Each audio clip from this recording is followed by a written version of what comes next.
Վաղ առավոտից ուժեղ Հայաստանի արտաշատի բոլոր գրասենյակներում իրականացվել են խուզարկություններ։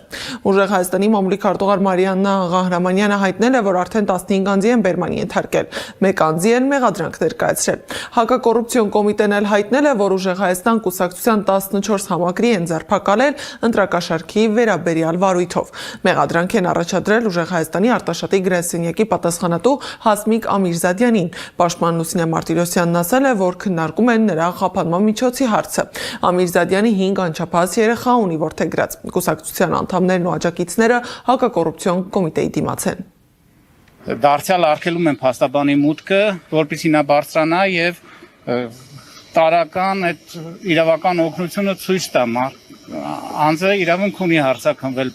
փաստաբանի պաշտպանի ներկայությամբ, դա եւս արգելվում ու խոչընդոտվում է։ Համատարած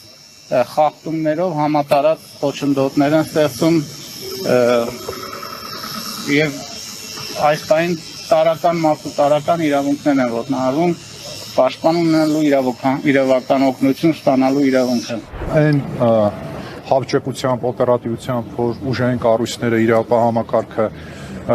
արձանագրում է եւ արձագանքում է այս դեպքերին, եթե այս օպերատիվությամբ արձագանք էին մնացած բոլոր դեպքերին, ծանր հանցագործությունների դեպքերին ամեն օր գրեթե համացանցը ցնցում է մի նոր սպանություն, մասսայական սպանություն, հասարակության աչքի առաջ սպանություն, եթե այս նույն օպերատիվությամբ աշխատեին, ապա մենք ունենայինք հանցավորության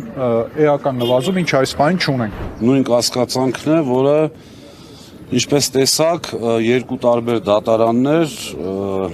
անգամ այսպիսի ճնշման համոզված են, որ ճնշում է եղել, բայց անգամ այդպիսի ճնշման դեպքում չկարողացան անգամ տնային կալանք տալ մեր աղջիկներին, որովհետև փաստական հիմք որպես այդպիսին չկա։